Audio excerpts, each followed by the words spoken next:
오늘 하나님께서 우리에게 주시는 말씀은 로마서 1장 18절에서 32절까지의 말씀입니다. 로마서 1장 18절에서 32절까지의 말씀인데요. 말씀을 전하는 중에 한 절 한 절 강해하도록 하고요. 합독할 때는 1장 18절 말씀 한 절 말씀을 우리 합독하도록 하겠습니다. 찾으신 분들은 다 자리에 일어나셔서 로마서 1장 18절 말씀 우리 한 목소리로 합독하도록 하겠습니다. 함께 읽습니다. 하나님의 진노가 불의한 행동으로 진리를 가로막는 사람의 온갖 불경건함과 불의함을 겨냥하여 하늘로부터 나타납니다. 아멘. 자리에 앉아주시고요. 지난주 우리는 로마서의 첫 부분을 살펴보면서 복음이 무엇인지, 왜 바울은 한 번도 만나보지 못한, 아직 한 번도 가보지 못한 로마 성도들을 향해서 이미 복음을 들었는데, 이미 복음을 알고 있는데 그들을 향해 다시 복음을 전하길 원했는가 함께 살펴보았습니다. 만약 사도 바울께서 지금도 살아 계시다면, 그리고 우리 프리스코 세미한 교회에 한 번도 와보시지는 않으셨지만 우리에게 편지를 보내신다면 그분의 편지가 꼭 로마서의 편지와 같을 거라 저는 생각을 합니다. 아마 이렇게 쓸 것 같습니다. 프리스코 세미한 형제 자매들이여, 나의 간절한 소원은 프리스코에 있는 여러분에게도 복음을 전하는 것입니다. 왜냐하면 복음은 모든 믿는 사람을 구원하는 하나님의 능력이기 때문입니다. 여러분, 사실 이런 이야기를 들으면요, 와, 그렇습니까? 그것이 복음이군요. 너무 감사합니다. 그 복음 받아들일게요. 이런 반응이 나오기보다는요, 자연스러운 반응이라면 이렇게 말해야 됩니다. 그게 좋은 소식인 건 알겠는데, 참 좋게 들리는 건 알겠는데, 이제 나에게 복음이 필요한 이유를 한번 설명해 주시죠. 그런데 제가 왜 구원받아야 되죠? 저는 자유로운데요. 저는 어딘가에 구속된 적이 없는데 왜 구원받아야 되죠? 이렇게 물어야만 하는 것이 복음을 들었을 때의 자연스러운 반응이라는 겁니다. 사도 바울은 로마 성도들이 그 질문을 던지기를 고대하며 기다렸던 것 같습니다. 왜냐하면 이어지는 오늘 본문, 그리고 우리가 앞으로 다음 주와 그 다음 주까지 살펴볼 본문에 따르면 바울은 계속해서 지금 현재 인류가 처해 있는 상황이 어떠한지, 지금 현재 우리가 처해 있는 그 컨디션이 무엇인지에 대해 너무나 자세하게 써내려가고 있기 때문입니다. 우리에게 복음이 왜 필요한가? 저와 여러분에게 있어 좋은 소식이 왜 그렇게도 중요하단 말인가? 그 질문에 대한 답을 주기 위해 사도 바울은 오늘 본문을 시작합니다. 그리고 복음이 왜 필요한가를 설명하기 위해 바울이 제일 먼저 이야기하는 것은 바로 하나님의 진노입니다. 18절 말씀 함께 봅니다. 하나님의 진노가 불의한 행동으로 진리를 가로막는 사람의 온갖 불경건함과 불의함을 겨냥하여 하늘로부터 나타납니다. 여러분, 오늘날 그리스도인들을 비롯해서 많은 사람들에게, 특별히 기독교를 향해서 반감을 갖고 불편함을 갖게 하는 주제 두 가지를 이야기하라면 18절 말씀에 다 들어가 있습니다. 그게 뭐냐? 첫 번째는 인간의 죄이고, 두 번째는 그것을 향해 화를 내시는 하나님의 진노함입니다. 여러분, 오늘 본문은요, 우리 바로 위에 있는 나라 캐나다에서는 공공장소에서 낭독되는 것이 법률로 금지되어 있는 본문입니다. 왜 그럴까요?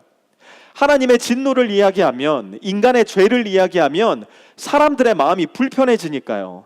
사람들의 마음에 불편함을 주는 종교가 있어서는 안 된다라는 철학을 가지고 오늘 본문은 우리 위에 있는 캐나다에서는 낭독조차 금지되어 있는 말씀입니다. 그러나 여러분, 잘 생각해 보세요.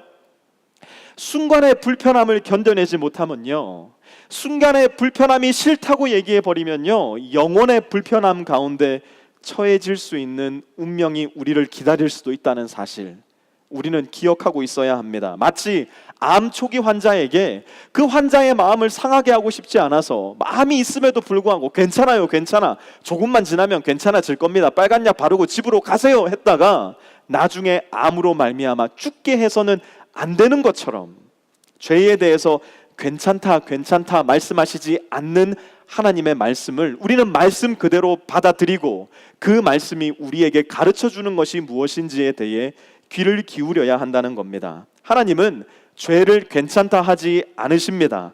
하나님은 거룩하시고 불꽃 같은 눈동자로 죄를 지켜보시며 그 죄에 대해서 진노하시는 분입니다. 그런데 여러분, 한번 잘 생각해 보시기 바라요.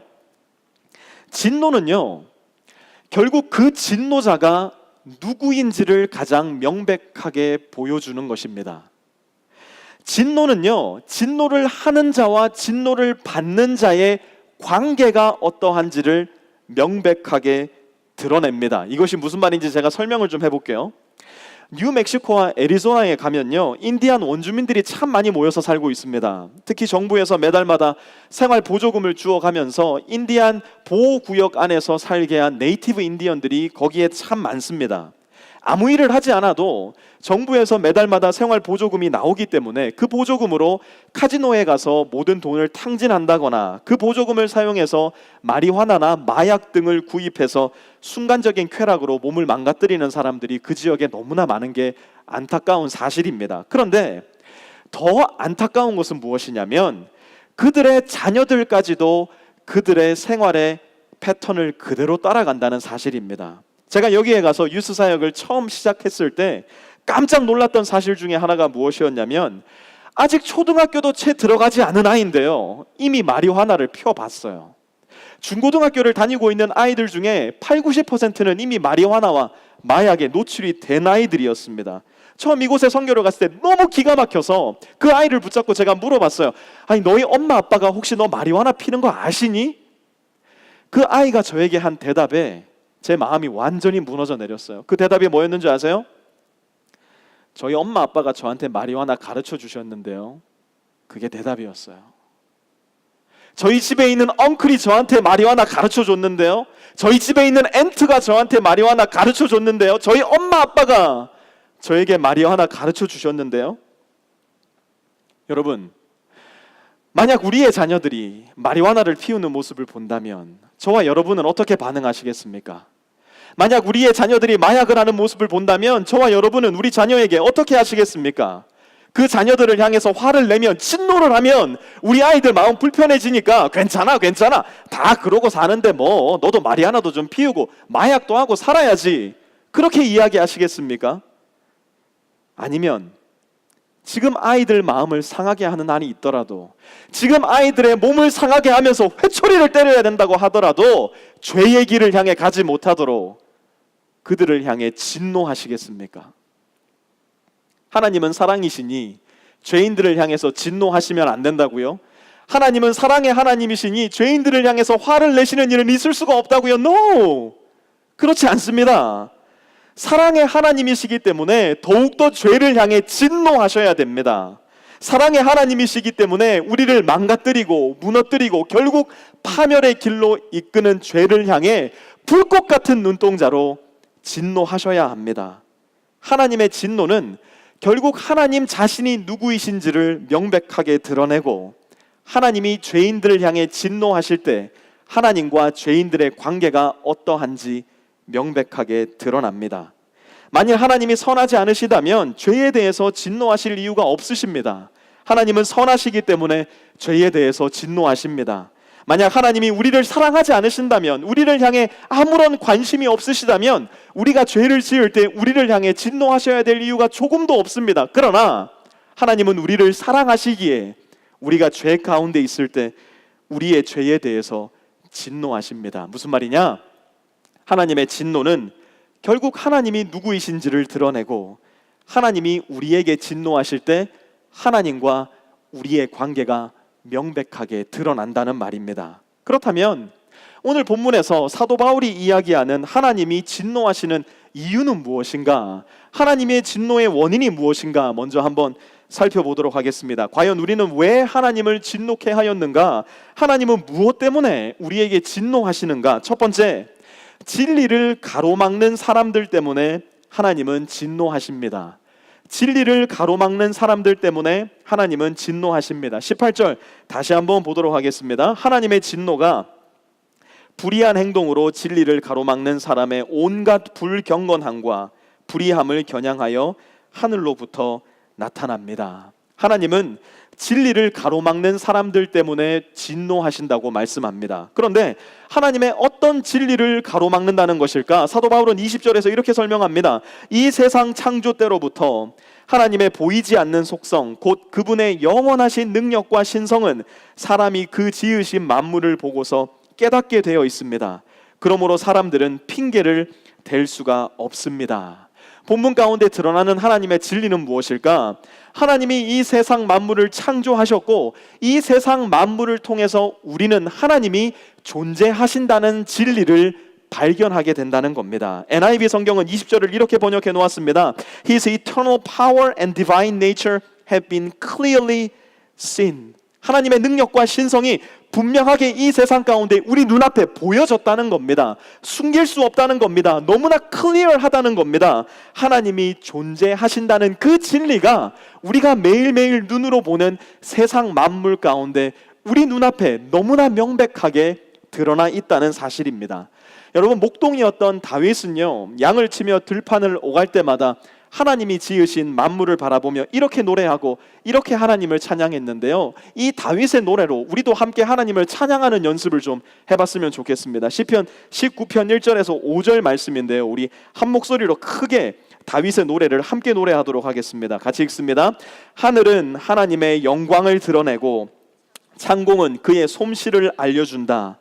낮은 낮에게 말씀을 전해주고 밤은 밤에게 지식을 알려준다. 그 이야기, 그 말소리, 비록 아무 소리가 들리지 않아도 그 소리 온 누리에 울려 퍼지고 그 말씀 세상 끝까지 번져간다. 해에게는 하나님께서 하늘에 장막을 쳐주시니 해는 신방에서 나오는 신랑처럼 기뻐하고 제길을 달리는 용사처럼 즐거워한다. 아멘. 다윗은 아무것도 들리지 않아도 하늘과 창공과 낮과 밤을 통해서 하나님의 말씀을 들었고, 다윗은 하나님의 모습을 볼 수는 없었지만 해와 달과 별들을 통해서 하나님이 어떤 분이신지를 명백하게 그의 눈으로 볼 수가 있었던 겁니다. 우리도 마찬가지입니다. 인공 불빛이 하나도 없는 바다에 있을 때, 들판에 나가 홀로 서 있을 때, 산에 있을 때, 하늘로부터 쏟아져 내릴 듯이 많은 별들을 볼 때 우리 마음 가운데 갑자기 찾아드는 그 경외감의 정체는 도대체 무엇이겠습니까? 어제처럼 갑자기 쏟아지는 폭우와 우박, 천둥과 번개 앞에서 갑자기 우리 마음 가운데 찾아드는 그 두려움의 정체는 도대체 무엇이란 말입니까? 그랜드 캐년의 장엄한 풍경 앞에 서 있을 때, 나이아가라 폭포에 빗방울 치면서 떨어지는 우리 얼굴을 때리는 물방울을 맞게 될 때에 우리 마음 가운데 찾아드는 그 신비감의 정체는 도대체 무엇이란 말입니까? 이 모든 것이 하나님의 존재를 소리 높여 말하고, 이 모든 것이 하나님의 솜씨를 소리 높여 찬양하고 있을 때 진리를 가로막는 사람들은 이렇게 말합니다. 이 모든 만물은 그저 우연히 생겨난 것일 뿐입니다. 이것은 그저 우연하게 그 자리에 있는 것이고 우연히 멋있는 것이고 우연히 장엄할 뿐입니다. 하나님은 그 사람들을 향해 하나님이 존재하신다는, 하나님이 창조주시라는 것을 부인하는 사람들을 향해 진노하신다는 겁니다.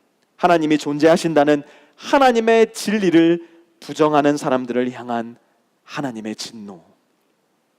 두 번째로, 하나님은 모르는 척하는 사람들 때문에 진노하십니다. 하나님은 모르는 척하는 사람들 때문에 진노하십니다. 21절 말씀 함께 봅니다.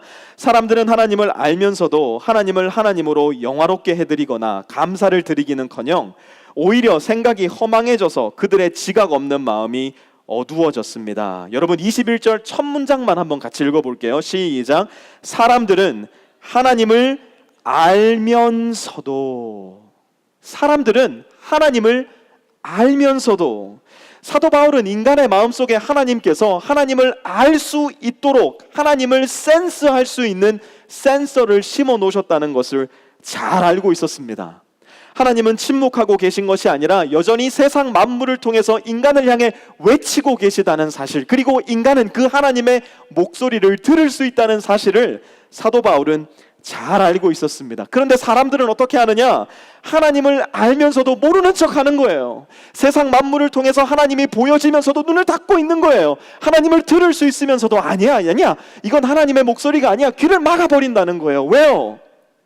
하나님을 인정하면 내 인생이 피곤해질 것 같거든요. 하나님을 인정해버리면 내가 더 이상 내 인생의 주인이 아니라 하나님이 내 인생의 주인이 되셔야 된다는 그 사실이 너무 불편하게 느껴지거든요. 그러니 인간이 할 수 있는 일은 무엇이냐? 최선을 다해서 하나님을 향해 고개를 돌리고 모르는 척하는 겁니다. 하나님을 알고 하나님과 함께 해야 인간은 지혜로워지고 밝아지고 결국 진실로 인간다운 인간이 되어 갈 텐데 하나님을 모르는 척하니 우리에게 일어나는 일이 무엇이냐? 21절 보세요. 생각이 허망해지고 지각이 없어지고 마음이 어두워지더라는 겁니다. 그런 사람은 어떤 사람이냐? 22절에 이렇게 말씀합니다. 사람들은 스스로 지혜가 있다고 주장하지만 실상은 어리석은 사람이 되었습니다. 스스로 지혜가 있다고 주장하지만 실상은 어리석은 사람. 이 사람이 어떤 사람인지 제가 한번 보여드리겠습니다. 여러분들이 잘 알고 있는 그림일 텐데요. 유명한 화가가 그린 그림입니다. 한번 보여주시면요.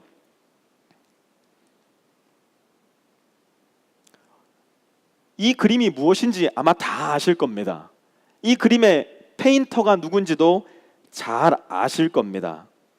이 그림은 과연 캔버스 위에 우연찮게 물감과 캔버스 위에 우연찮게 브러쉬가 떨어져서 우연찮게 탄생한 작품일까요? 이 그림은 레오나르도 다빈치라는 사람에 의해서 4년여에 걸쳐 그려졌고요. 이후에 약 12년이라는 시간 동안 보정 작업을 해나갔다고 합니다.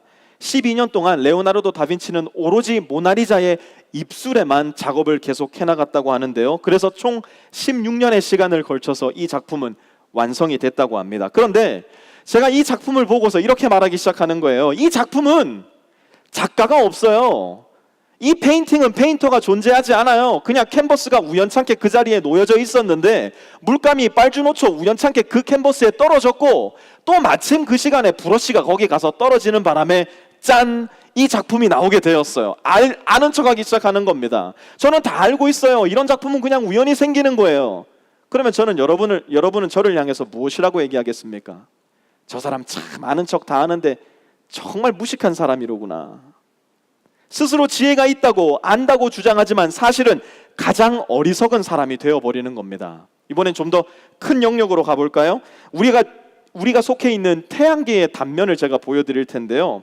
태양계의 단면을 한번 보면요, 언뜻 보아서는 아무런 균형이 없어 보입니다. 언뜻 보아서는 아무런 질서도 없어 보이는데 이 태양계 안에는 사실은 엄청나게 정밀하고 엄청나게 치밀한 질서가 존재한다고 합니다. 모든 행성의 위치, 행성 간의 거리, 중력, 질량, 공정과 자전, 그리고 그 행성을 채우고 있는 대기의 배열 등 만약 지금 태양계를 구성하고 있는 그리고 지탱하고 있는 그 요소 중에 아주 작은 것 하나라도 미세하게 변동이 된다면 지금 우리가 딛고 있는 지구는 더 이상 지구일 수 없고 우리가 사진으로 보고 있는 태양계는 모두 찌그러들어 사라져버리고 만다고 합니다. 무신론자이자 노벨상을 수상하셨던 물리학자 스티븐 와인버그라는 박사가 계신데요, 우주 속에 존재하고 있는 놀랍도록 치밀한 질서를 보시고 심각한 고민에 빠지고 맙니다. 이유가 뭐냐? 우연히 이런 일이 생길 가능성이 조금도 없다는 것을 발견했기 때문이에요. 그런데 자기는 무신론자거든요. 그러니까 고민이 되는 거예요. 어떻게 해야 되는가? 그래서 이분이 이런 글을 썼습니다. 잘 들어보세요. 수치가 큰 양수라면 우주 상수는 거리가 멀어짐에 따라 힘이 증가하는 청력으로 작용하여 그 힘 때문에 초기 우주에서 물질의 응집 과정이 이루어지지 않았을 것이다. 수치가 큰 음수라면 우주 상수는 거리가 멀어짐에 따라 우주의 팽창을 뒤집어 우주가 다시 찌부러지도록 만들었을 것이다. 무슨 말인지 잘 모르시겠죠? 저도 이 책을 읽는데 What are you talking about? 무슨 소리야? 아마 이분이 그걸 이해하셨던 모양이에요. 그래서 이분이 쉽게 이야기합니다. 이게 무슨 말이냐? 제가 설명해 드리겠습니다. 우주의 태양계가 이렇게 우연히 존재한다는 것이 과연 어떤 의미냐? 만약 이것이 우연이라면 당신이 지금 동전을 1000조번 던졌을 때 그 1000조번의 숫자 모두 동전이 앞면으로 나와야 그 우연과 동일하게 이 우주가 이 모습으로 존재할 수 있는 겁니다. 여러분 동전 10번 던져보세요. 앞면이 10번 다 나옵니까? 그런데 1000조번을 던졌을 때 앞면이 모두 나와야 혹은 뒷면이 모두 나와야 그 말이 사실이라면 이것도 사실일 수 있다는 것을 와인버그 박사가 이야기한 겁니다. 무슨 얘기일까요? 우주가 지금처럼 존재하기 위해서는 우연히 생겨난 것이 아니라 그 뒤에는 우주를 이렇게 디자인한 디자이너가 있다는 겁니다. 우주는 우연히 만들어진 것이 아니라 누군가가 치밀한 계획과 생각 속에 만들어내었다는 겁니다. 그럼에도 불구하고 이 모든 것을 본 사람들은 이렇게 이야기하는 것을 더 기뻐합니다. 이 모든 것은 그저 우연일 뿐입니다. 억만 년 전에 빅뱅이라는 현상에 의해 대폭발이 일어났고 거기에서 모든 행성이 생겨났으며 지구라는 천체 속에 우연히 미생물이 생겨나기 시작했고 거기에서 진화를 거듭하여 짠! 지금 저와 여러분이 여기 앉아 있는 겁니다. 거기에 대해 사도 바울은 이렇게 말합니다. 사람들은 스스로 지혜가 있다고 주장하지만 실상은 어리석은 사람이 되었습니다.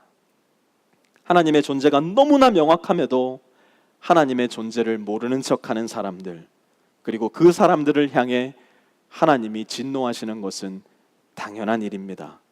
세 번째로 하나님은 누구에게 진노하시는가? 하나님의 자리를 다른 것으로 바꿔치기 하는 사람들을 향해 하나님은 진노하십니다. 23절 함께 봅니다. 그들은 썩지 않는 하나님의 영광을 썩어 없어질 사람이나 새나 네발 짐승이나 기어다니는 동물의 형상으로 바꾸어 놓았습니다.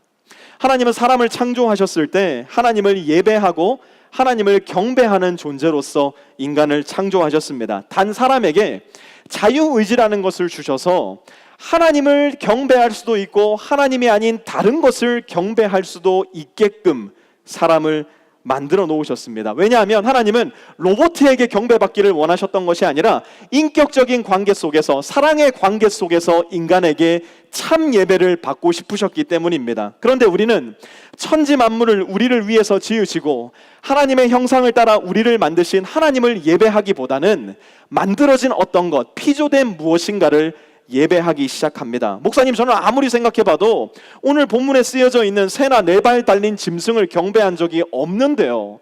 그러면 저는 최소한 우상 숭배자는 아닌 것이죠? 질문하고 싶은 분도 분명히 계실 겁니다. 그러나 우리는 오히려 그러한 것보다 훨씬 더 치밀하고 정교하며, 그래서 우리를 속이기에 안성맞춤인 것들을 경배하고 있을 가능성도 있다는 것을 기억해야 됩니다. 우리 마음 가운데 이것 없이는 못 살아, 이것만큼은 반드시 있어야 돼 라고 생각하는 바로 그 무엇, 만약 누군가가 여러분의 인생으로부터 그것을 가져간다면 도저히 견딜 수 없을 것만 같은 그 무엇. 이 시대 가장 큰 우리의 우상은 명백히 돈입니다. 돈에 대해서 자유로울 수 있는 사람은 아마 이 자리에 저를 포함해 아무도 없을 겁니다. 하나님 없이는 살아도 돈 없이는 못 삽니다 라고 생각하는 것이 우리 마음속에 진실된 고백이라면 돈이 이미 하나님의 자리를 대신 차지하고 있는 것입니다. 조심해야 됩니다. 어떤 사람에게는 그것이 커리어가 될 수도 있습니다. 어떤 사람에게는 내 가족이 내 우상이 될 수도 있습니다. 어떤 사람에게는 포기할 수 없는 자존심이나 포기할 수 없는 쾌락이 나의 우상이 될 수도 있습니다. 하나님은 일찍이 이사야를 통해 이렇게 말씀하셨습니다. 이사야 42장 8절입니다. 나는 주다. 이것이 나의 이름이다. 나는 내가 받을 영광을 다른 사람에게 넘겨주지 않고 내가 받을 찬양을 우상들에게 양보하지 않는다. 하나님은 자기의 영광을 결코 우상에게 넘겨주지 않으십니다. 왜냐하면 우상은 영광을 받아서도 영광을 받을 수도 없는 죽은 존재이기 때문입니다. 하나님은 자기의 영광을 다른 사람들에게 넘겨주지도 않으십니다. 왜냐하면 사람은 하나님의 영광을 받아서도 받을 수도 없는 존재이기 때문입니다. 그러므로 하나님은 하나님의 자리를 다른 곳으로 바꿔치기 하는 사람들을 향해 분노하실 수밖에 없습니다. 왜요? 하나님을 예배해야 될 인간이 하나님 아닌 다른 것을 예배하기 시작할 때 그 인간은 그 순간부터 망가지고 파괴되고 멸망의 길을 걸어가기 때문입니다. 그러니 우상을 숭배하는 사람들을 향해 하나님이 진노하시는 것은 당연한 일이며, 하나님이 진노하실 때 비로소 우상을 숭배하던 우리의 마음은 하나님의 위엄 앞에 다시 제자리를 찾을 수 있게 되는 겁니다. 그렇다면 하나님이 사람들을 향해 진노하실 때 일어나는 결과는 무엇일까? 사도 바울은 그 부분에 대해서도 대단히 상세하게 말씀을 전하는데요. 하나님의 진노의 결과, 어떤 일이 우리에게 일어날까요? 하나님이 진노하시니 하늘에서 천둥 번개가 우르릉 쾅쾅 떨어지고 땅이 막 갈라져서 나를 그 땅 속으로 집어삼키고, 이 정도 스케일은 돼야 하나님의 진노라고 할 수 있을 것 같은데, 우리의 생각과는 다르게 하나님은 다른 방법으로 진노하십니다. 24절 한번 보세요. 그러므로 하나님께서는 사람들이 마음의 욕정대로 하도록 더러움에 그대로 내버려 두시니, 하나님이 진노하셨는데 그 진노의 결과가 그대로 내버려 두신대요. 26절도 한번 보세요. 이런 까닭에 하나님께서는 사람들을 부끄러운 정욕에 내버려 두셨습니다. 그냥 내버려 두셨대요. 28절도 한번 보세요. 하나님께서는 사람들을 타락한 마음 자리에 내버려 두셔서, 이번에도 그냥 내버려 두셨다는 겁니다. 여러분 잘 기억하세요. 하나님의 진노 중 가장 무서운 진노는 내버려 두심의 진노입니다. 우리를 죄 가운데 그냥 내버려 두신다는 얘기예요. 우리가 죄를 범하고 있음에도 불구하고 우리를 향해 진노하시지 않고 그대로 내버려 두신다는 이야기입니다. 사도 바울은 본문에서 세 가지 내버려 두심의 진노를 우리에게 말씀하고 있는데요. 첫 번째는 마음의 욕정대로 내버려 두심입니다. 24절 다시 한번 보세요. 그러므로 하나님께서는 사람들이 마음의 욕정대로 하도록 더러움에 그대로 내버려 두시니 서로의 몸을 욕되게 하였습니다. 사람들이 진리를 가로막고 하나님을 모르는 척하고 하나님의 자리를 다른 곳으로 바꿔치기 시작하니 하나님이 진노하실 수밖에 없었어요. 그래서 하나님이 어떻게 하셨느냐? 사람의 마음의 욕정대로 그들이 하고 싶은 대로 하도록 내버려 두셨다는 겁니다. 그러자 사람들의 삶 가운데 드러난 첫 번째 특징이 무엇이냐? 성적인 범죄함이었어요. 성의 범죄가 인간의 삶 속에 찾아 들어온 거예요. 마음이 하나님으로부터 멀어지니, 영혼이 하나님과 단절되니 그들의 몸이 성적으로 방탕한 삶을 살아가게 되더라는 겁니다. 사랑하는 성도 여러분, 잘 들으세요. 하나님이 우리 마음의 중심되지 않는 한, 하나님이 우리 인생의 중심되지 않는 한 우리의 성적인 생활은 반드시 타락할 수밖에 없습니다. 하나님을 인정하고 우리 마음의 주인이 하나님이 되셔야지만 우리는 성적인 순결과 거룩을 되찾을 수 있고 성적인 순결하고 거룩한 관념을 우리 마음 가운데 가질 수도 있게 되는 겁니다. 여러분, 성은요, 우리의 영혼과 매우 밀접하게 관련이 되어 있습니다. 성적인 타락은 곧 영혼의 타락과 직결된다는 이야기입니다. 성경 속 이스라엘의 역사와 고대 그리스 로마 시대를 살펴봐도요, 늘 우상 숭배는 이상하리 마치 성적인 범죄로 밀접하게 연결이 되는 것을 우리는 발견할 수가 있습니다. 구약 시대 가장 유명한 신이었던 바알을 생각해 보시기 바랍니다. 신약 시대 사람들의 가장 인기를 끌었던 아놈이라는 신을 한번 생각해 보시기 바랍니다. 이 신들은 사람들로 하여금 무분별하고 무책임한 성관계를 부추기는 신이었습니다. 왜 그랬을까요? 성관계를 갖기를 너무나 사랑하는 인간이 이 신들을 창조해내었으니 당연히 그들의 마음의 정욕대로 이 신들의 생각을 인간이 조종할 수밖에 없죠. 성윤리, 성도덕 그런 것은 찾아볼 수가 없게 되는 겁니다. 왜 우상 숭배가 그토록 성적인 타락을 부추겼는 줄 아세요? 성적인 타락과 영혼의 상태는 직접적으로 연관이 되어 있기 때문이라는 겁니다. 오늘날 교회와 그리스도인의 타락 역시도 성적인 범죄함과 직접적인 관계가 있다고 저는 해석을 합니다. 교회 안에서도 성적인 범죄에 대해서 너무나 쉬쉬하니까 성도들끼리도 성적인 범죄에 대해서 그냥 좋은 게 좋은 거라고 분명한 회개의 흔적도 없이 덮기 급급하니까 하나님의 진노의 결과에 대해서 하나님은 안 괜찮다 말씀하시는데 우리들끼리 어깨동무하고 괜찮아 라고 이야기해버리니까, 그러니 하나님이 어떻게 하신대요? 그냥 내버려 두신다는 겁니다. 우리의 욕정대로, 우리가 더욱더 망가져가는 대로 내버려 두신다는 겁니다. 우리는 이 부분에 대해서 더욱더 예민해져야 되고 더욱더 깨어 있어야 합니다. 하나님의 진노의 결과가 바로 성적인 타락으로 우리 삶 가운데 찾아오기 때문입니다. 두 번째, 내버려 두심의 진노의 결과가 무엇이냐? 부끄러운 정욕에 내버려 두심입니다. 26절, 27절 함께 봅니다. 이런 까닭에 하나님께서는 사람들을 부끄러운 정욕에 내버려 두셨습니다.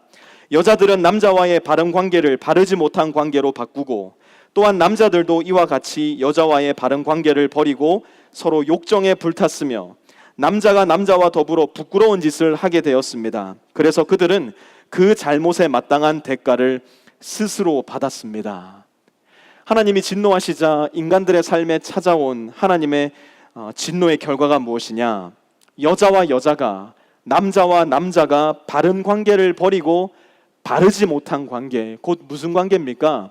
동성애의 관계 속으로 들어갔다는 겁니다. 그리고 그것을 하나님이 그냥 내버려 두셨다는 겁니다. 여러분, 오늘날 교회에서 동성애 문제에 대해 대단히 예민한 거 여러분 잘 아실 겁니다. 심지어는 과민 반응을 보인다는 것도 여러분 잘 알고 계실 겁니다. 우리가 여기에서 동성애에 대해 교회가 기억해야 될 세 가지를 간단하게 함께 살피고 좀 지나가려고 하는데요. 첫 번째, 동성애는 교회가 다루어야 할 유일하고 가장 큰 죄가 아니라는 사실입니다. 다시 한번 말씀드립니다. 동성애는 교회가 다루어야 할 유일하며 가장 큰 죄가 아닙니다. 마치 동성애가 우리 그리스도인이 조심해야 될 유일한 죄인 것처럼, 우리 그리스도인이 조심해야 될 가장 큰 죄인 것처럼 착각해서는 안 됩니다. 사도 바울도 하나님의 진노의 결과로 이성 간의 범죄를, 이성 간의 성범죄를 먼저 말했지 동성애의 범죄를 먼저 지적하지 않았다는 것 우리는 잘 기억해야 됩니다. 결혼하기 전 하나님이 정해놓으신 성적인 경계를 넘어버리는 것, 결혼하고 나서도 배우자와의 관계 안에서만 누려야 할 성적인 관계를 그 밖으로 확장해 나가버리는 오늘날의 세태, 포르노그라피의 영상이나 사진, 그림들을 보면서 마음의 음욕을 품는 것 역시 동성애의 범죄와 정확히 동일한 하나님의 시선에서의 죄이지, 동성애가 이런 것들보다 더 심각한 문제이며 동성애가 가장 긴급하게 다루어야 할 죄인 것처럼 착각해서는 안 된다는 것 우리는 기억해야 됩니다. 두 번째, 동성애 자체는 우리가 미워하고 버려야 할 죄가 맞지만 동성애자는 우리가 미워하고 버려야 할 대상이 아니라는 사실입니다. 동성애는 혐오스러운 죄입니다. 그러나 동성애자는 품어주고 안아주고 섬겨주고 위로하며 하나님의 방향으로 이끌어 주어야 할 저와 여러분과 동일한 하나님의 형상대로 지음받은 존재입니다. 너무나 많은 경우에 우리는 이 두 가지를 혼동해버려서 동성애와 동성애자를 한꺼번에 갖다 버려버리려고만 합니다. 미국 속담에 있는 것처럼 아이와 목욕물을 함께 버릴 수 없듯이 동성애의 죄는 버려야 하지만 동성애자들은 우리가 여전히 사랑하고 품어주며 섬겨야 하는 대상이라는 것 우리는 기억해야 됩니다. 세 번째, 동성애는 다른 범죄의 문을 열어주는 하나의 작은 문일 뿐이라는 사실 우리는 조심스럽게 기억해야 됩니다. 동성애가 합법화되고 동성애를 관용으로 품어주어야 한다는 이 시대의 생각이 왜 그토록 위험천만한 생각인가? 여러분, 동성애는요, 다른 성범죄를 합당화시킬 수 있는 아주 작은 시작점에 불과하다는 것 기억하셔야 됩니다. 동성애를 가장 먼저 합법화시킨 북유럽에서는 얼마 전 소와 성관계의 나이 허용치를 12세로 낮추는 법안을 상정했다고 합니다. 무슨 얘기일까요? 12살짜리 남자아이와 12살짜리 여자아이와 성인이 성범죄를 저질러 놓고서는 이 아이가 동의해줬다고, 우리는 서로 사랑해서 합법적으로 성관계를 가졌다고 이야기해버리면 이 사람을 처벌할 방법이 없어진다는 얘기입니다. 우리의 12살짜리 소년과 소녀가 무엇을 안다고 그러한 죄에 노출이 되어야 한다는 말입니까? 이미 동물과의 성관계가 허용된 지는 오래이고요. 심지어 동물을 전시해놓고 저는 이 동물이랑 성관계 가질래요, 저는 저 개랑 성관계 가질래요, 동물을 가지고 윤락행위를 하는 업소가 북유럽에는 너무나 많다고 합니다. 그것이 우리가 살아가는 현실입니다. 이미 미국에서도 7개 주에서 동물과의 성관계를 합법화시켜버렸습니다. 그 시작이 어디에 있었느냐? 동성애의 허용에 있었다는 겁니다. 하나님을 멀리 떠나서 방탕과 탐욕의 극치에 있었던 모든 장소에서는 동성애가 늘 활개치고 다녔다는 사실, 하나님께서 부끄러운 정욕에 우리를 내버려 두심으로 인한 결과라는 것을 우리는 두려운 마음으로 바라보고, 교회가 분연히 일어나 함께 해야 될 때는 일어나며 교회가 함께 사랑하고 품어줘야 할 때는 품어줘야 한다는 사실 우리는 분명히 기억해야 됩니다. 마지막 세 번째, 하나님의 진노의 결과는 무엇이냐? 사람들을 타락한 마음 자리에 그대로 내버려 두셨다는 겁니다. 28절 말씀 함께 볼게요. 사람들이 하나님을 인정하기를 싫어하므로 하나님께서는 사람들을 타락한 마음 자리에 내버려 두셔서 해서는 안 될 일을 하도록 놓아두셨습니다. 그 결과로 우리 마음과 생각, 삶 가운데 어떤 결과가 일어났느냐? 29절부터 32절까지는 우리가 함께 읽어볼 텐데요, 함께 읽으시면서 과연 나는 어떤 죄 가운데 살고 있는가, 여러분 자신을 스스로 한번 확인해 보시는 시간 되길 바랍니다. 29절부터 32절까지 함께 읽습니다. 시작. 사람들은 온갖 불의와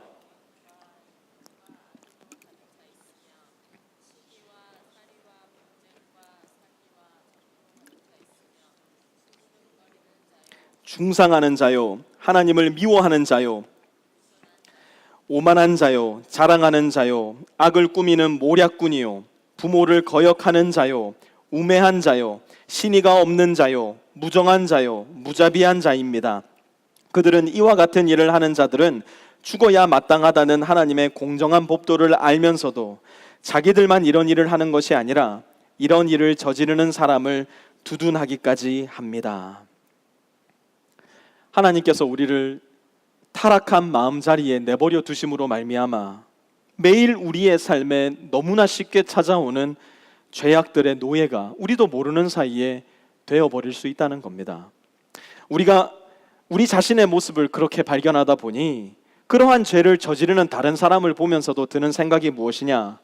저 정도도 안 하고 사는 사람이 요즘 어디 있습니까? 저 정도는 요즘 다 애교로 봐줘야 되는 거 아닙니까? 요즘 시대가 어떤 시대인데요, 목사님. 이 정도는 다 하고 그냥 좋은 게 좋은 거라고 덮고 넘어갑니다. 우리 마음 가운데 그러한 생각이 어느 순간 들어오고 말았다는 겁니다. 하나님의 진노로 말미암아 우리의 삶은 날마다 더 황폐어져 가고 더 비인간적이 되어가며 그러면서도 어쩔 수 없지 손을 놓고 바라만 보고 있는 상황에 이르게 되었다는 겁니다. 오늘 본문 속 우리는 하나님 진노의 원인과 하나님이 진노하시는 그 결과를 살펴보았습니다.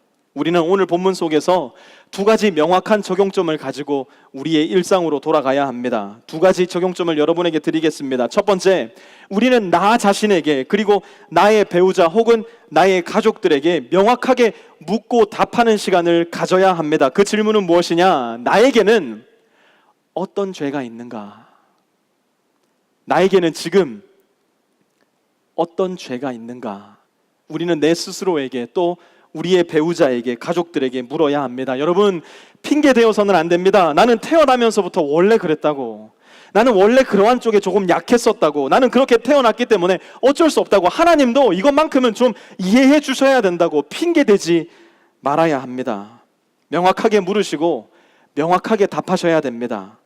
만약 첫 번째 질문에 대한 답을 명확하게 하셨다면 두 번째는 더 중요합니다. 하나님의 진노를 인정하고 나의 죄로 인한 하나님의 진노를 인정하고 그 다음은 어떻게 해야 되느냐? 복음으로 돌아가셔야 됩니다. 복음으로 전속력으로 달려가셔야 됩니다. 여러분, 오늘 우리의 본문 18절의 시작과 끝만 보면요, 이렇게 말씀하고 있어요. 하나님의 진노가 하늘로부터 나타납니다. 다시 한번 읽습니다. 하나님의 진노가 우리의 죄로 인해서 하늘로부터 나타난다는 겁니다. 그런데 바로 그 앞절 1장 17절에 보니까요, 똑같은 서술어인데요, 주어만 달라요. 어떻게 말씀하고 있느냐? 하나님의 의가 복음 속에 나타납니다. 하나님의 진노도 이 세상 가운데 나타나지만 동시에 하나님의 의도 이 세상 가운데 나타나더라는 겁니다. 하나님의 의는 무엇입니까? 예수 그리스도로 말미암아 믿는 모든 사람에게 죄사함을 주시는 하나님의 능력, 그것이 바로 하나님의 의입니다. 목사님, 저는요 평생을 그 죄 가운데 살아왔어요. 제가 벌써 그 죄로 고민한 지가 20년이 지났어요. 기도해도 하나님이 안 들어주셔요. 이건 어쩔 수 없는 죄예요. 저는 안 됩니다. 예, 제가 분명하게 말씀드릴게요. 여러분, 그 죄 스스로 해결 못합니다. 저의 죄요 스스로 절대 해결 못합니다. 그러나 내 안에 죄가 있다는 것을 알게 되는 순간 우리가 해야 되는 것이 무엇이냐? 즉시로 주 예수 그리스도의 복음을 향해 달려가야 된다는 겁니다. 그 이유가 뭔지 아세요? 로마서 1장 16절은 이렇게 말씀합니다. 하나님의 복음은 믿는 모든 사람에게 구원을 주시는 하나님의 능력이 되시기 때문입니다. 그러니 여러분의 죄를 가지고 그대로 복음으로 가셔야 돼요. 여러분의 죄를 가지고 그대로 우리 주 예수 그리스도의 피 묻은 십자가로 가셔야 돼요. 내가 열심히 노력하고 내가 열심히 애를 써서 내 죄로부터 자유할 수 있게 되는 거 아니에요. 하나님이 내가 열심히 노력했더니 내 노력이 가상해서 네 죄를 사하여 주마 말씀하신 게 아니라는 것, 우리는 기억해야 됩니다. 우리의 죄의 모든 짐을 지시고 십자가 위에서 피 한 방울까지 다 쏟아주신 우리 주 예수 그리스도의 보혈의 공로로 말미암아서만이 우리의 죄가 사해진다는 것을 우리는 말씀 가운데 확인하고 믿을 수 있어야 됩니다. 그러므로 사랑하는 프리스코 세미한 성도 여러분, 하나님의 진노의 원인을 부인하지 마세요. 하나님의 진노를 핑계대지 마세요. 똑바로 보세요. 하나님이 진노하신다는 그 명백한 사실을 이 세상 가운데, 내 삶 가운데 여러분의 두 눈으로 확인하세요. 하나님의 진노로 말미암아 드러난 진짜 하나님의 모습이 무엇인지를 하나님의 진노 속에서 발견해 보세요. 왜 하나님이 그 죄로 인해 분노하실 수밖에 없었는지, 그 분노로 인해서 나와 하나님의 관계가 어떻게 되기를 원하시는지 하나님의 진노 속에서 분명하게 확인하세요. 그리고 나의 죄를 우리 주 예수 그리스도의 십자가 앞에 가지고 나와 그 죄를 인정하세요. 주님, 나에게 이 더러운 죄가 있습니다. 나의 힘으로 안 되오니 우리 주 예수 그리스도의 복음의 능력으로, 우리 주 예수 그리스도의 보혈의 능력으로 나의 죄를 깨끗게 해 주십시오. 그 복음을 향해 여러분 죄를 가지고 나오세요. 왜요? 복음은 모든 믿는 자에게 구원을 주시는 하나님의 능력이 되기 때문입니다. 여러분의 죄를 직시하시고 하나님의 진노를 분명히 보시고 그 죄를 그대로 예수 그리스도 앞으로 가지고 나가 죄 사함의 복음의 능력을 여러분 삶으로 경험하시게 되는 귀한 프리스코 세미한 성도님들 되시기를 우리 주 예수 그리스도의 이름으로 축원합니다. 우리 시간 함께 잠시 기도했으면 좋겠는데요. 함께 기도하실 때 이렇게 기도하십시오. 성령님, 오늘 말씀 속에 붙잡아야 할, 기억해야 할 말씀을 떠올려 주십시오. 하나님의 진노와 그 진노 속에 드러나는 하나님의 참 모습을 기억하게 도와주시고, 죄 가운데 머물러 있는 내가 아니라 내 죄를 가지고 복음으로 돌아가 예수님의 십자가 앞에 모든 죄짐 내려놓고 용서받을 수 있게 도와주십시오. 그렇게 우리를 진실로 사랑하시기에 우리에게 진노하시는 하나님과 우리의 관계가 회복되어 우리의 생각과 말, 삶의 모든 방향과 진로가 하나님 안에 새로워지게 하여 주옵소서. 이 시간 함께 조용한 목소리로 하나님 앞에 기도하기 원합니다. 함께 기도하겠습니다. 하나님, 오늘 말씀 가운데 추상처럼 분노하시는 하나님의 모습을 봅니다. 그 분노는 우리를 멸망시키거나 우리를 없이하거나 우리를 저주하기 위함이 아닌 우리를 제자리로 돌리기 위한 하나님의 진노임을 오늘 말씀 가운데 발견합니다. 그리고 하나님의 진노는 진노로 끝나는 것이 아니라 우리 주 예수 그리스도로 말미암아 드러난 하나님의 의로 용서받을 수 있는 복음으로 들어가는 통로임을 또한 발견하게 됩니다. 주여, 우리의 이 무거운 죄를 지고 우리 주 예수 그리스도께로 나아가오니 복음의 능력으로, 모든 믿는 자를 구원하시는 복음의 능력으로 우리가 죄 가운데서 깨끗함을 입으며 구원받을 수 있는 놀라운 역사가 우리 모든 프리스코 세미한 성도들의 삶 가운데 나타날 수 있도록 주님 인도하여 주시옵소서. 사랑의 아버지 하나님, 오늘의 말씀을 우리가 함께 읽고 묵상하며 공부할 수 있는 귀한 기회를 주셔서 감사를 드립니다. 선포된 하나님의 말씀 속에 하나님이 누구이신지를 더욱더 분명하게 발견할 수 있는 시간이 되었기를 간절히 기도합니다. 선포된 하나님의 말씀 속에 하나님과 나의 관계가 어떠한지를 또한 분명하게 볼 수 있었던 시간이 되기를 간절히 기도합니다. 나에게 죄가 있으며 하나님은 그 죄를 그저 괜찮다 말씀하시는 것이 아니라 분노하시며, 분노로서 끝나는 것이 아니라 우리로 하여금 예수 그리스도의 십자가 앞에서 용서받을 수 있는 통로를 마련해 주셨음을 우리가 기억하게 하여 주시옵소서. 우리를 위해 이 세상에 오신 예수 그리스도와 예수 그리스도로 말미암아 이 세상 가운데 드러난 복음의 능력을 우리가 분명하게 기억할 수 있도록 도와주시고, 우리 마음의 죄짐과 우리 인생의 죄짐, 거기에 억눌려 날마다 답답한 가운데 사는 우리의 인생이 아니라 우리 주 예수 그리스도의 용서의 십자가로 담대히 나가서 죄짐을 벗고 우리 하나님과 함께 동행하며 하나님의 뜻 가운데, 하나님의 말씀 가운데 하나님 나라에 참여하는 주님의 귀한 제자요 하나님의 자녀로서 이 땅을 살아갈 수 있는 우리 모든 프리스코 세미한 성도들 될 수 있도록 주님 은혜와 복으로 우리와 함께하여 주시옵소서. 이제는 우리 주 예수 그리스도의 은혜와 하나님 아버지의 무한하신 사랑하심과 성령의 내주 교통하심이 하나님의 진노와 진노의 결과를 분명하게 직시하며 이제 복음 앞으로 나아가 하나님 앞에 용서받고 하나님과 동행하는 삶을 살기로 다짐하며 이 교회를 떠나가는 우리 모든 프리스코 세미한 성도들의 머리 위에와 그들의 가정 위에, 직장 위에, 삶의 모든 관계들 위에 이제로부터 영원까지 함께하옵시기를 간절히 축원하옵나이다. 아멘.